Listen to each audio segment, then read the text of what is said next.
Hi ಎಲ್ಲರಿಗೂ ನಮಸ್ತೆ. ನಾನು ಚಿಲ್ಕರವೆ ಸೊಪ್ಪಿನ ಪಲ್ಯ ಮಾಡ್ತೀನಿ. ಕಿಸ್ಗೆನ ಸೊಪ್ಪನ ಅಂತಾರೆ, ಚಿಲ್ಕರವೆ ಅಂತಾರೆ. ನೋಡಿ ಇಲ್ಲಿ ಐತೆ ನೋಡಿ. ಸ್ಟವ್ ಹಚ್ತೀನಿ. ಇವಾಗ ಒಂದು ಪಾತ್ರೆ ಇಟ್ಕೊಂತೀನಿ. ಬೆಳ್ಳುಳ್ಳಿ ಕುಟ್ಕೊಂತೀನಿ.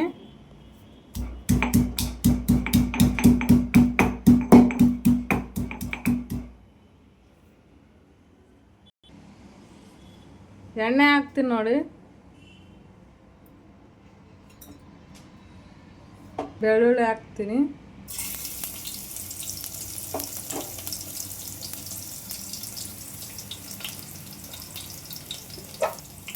ಜೀರಿಗೆ ಹಾಕ್ತೀನಿ. ಸಾಸಿವೆ ಹಾಕ್ತೀನಿ ಒಂಚೂರು. ಇವಾಗ ಚಿಲ್ಕರವೆ ಸೊಪ್ಪು ಹಾಕ್ತೀನಿ ನೋಡಿ. ಇದು ಊರಿಂದ ತಂದಿದ್ದು, ನಮ್ಮ ಅಮ್ಮ ಕಳಿಸಿರೋದು.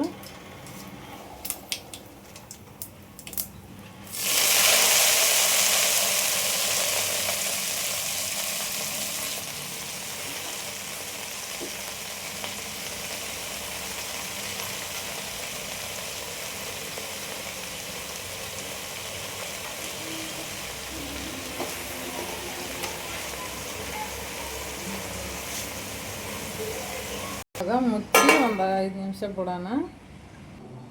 ನಾನಿಲ್ಲಿ ಶೇಂಗಾ ಕಾಳು ತಗೊಂಡಿನಿ, ಕುಟ್ತೀನಿ. ಅದನ್ನು ಪುಡಿ ಮಾಡ್ತೀನಿ ಕುಟ್ಟಿ.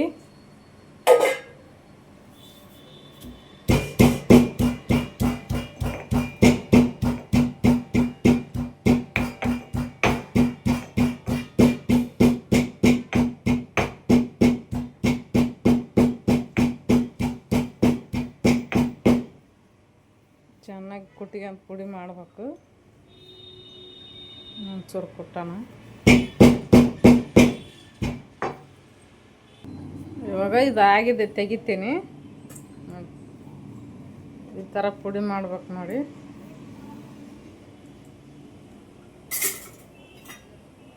ಇವಾಗ ಹಸಿಮೆಣ್ಸಿನ್ಕಾಯಿ ಕೊಡ್ತೀನಿ.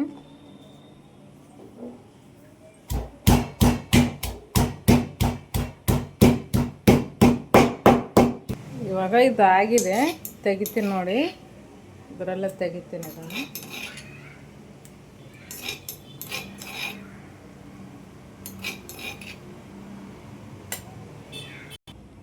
ತೆಗಿಯೋಣ. ಇವಾಗ ಹಸಿಮೆಣ್ಸಿನ್ಕಾಯಿ ಹಾಕೋಣ.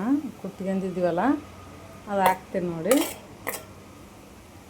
ಇವಾಗ ಶೇಂಗಾ ಪೌಡ್ರ್ ಹಾಕ್ತೀನಿ, ಪುಡಿ ಮಾಡಿದ್ನಲ್ಲ ಅದು ಹಾಕ್ತೀನಿ.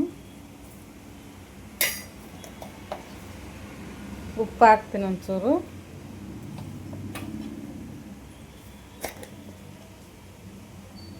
ಅರಿಶಿಣ ಹಾಕ್ತೀನಿ. ಇವಾಗ ಈ ಥರ ತಿರುಗಬೇಕು.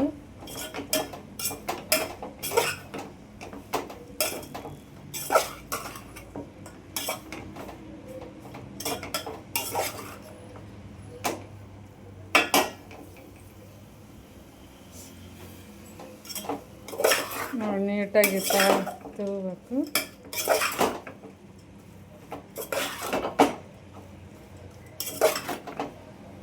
ನೋಡಿ ಹಂಗಾಗಿದೆ.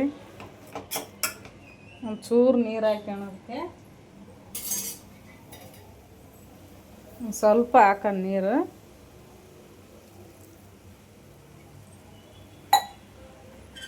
ಒಂದು 5 ನಿಮಿಷ ಬಿಡೋಣ, ಕುದೀತತ. ಇವಾಗ ಆಗಿದೆ ನೋಡೋಣ.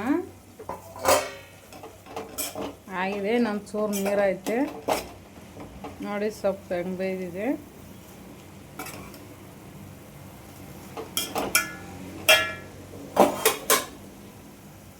ಇವಾಗ ಚಿಲ್ಕರವೆ ಸೊಪ್ಪು, ಕಿರ್ಸ್ಗೆನ ಸೊಪ್ಪು ಆಗಿದೆ ನೋಡಿ.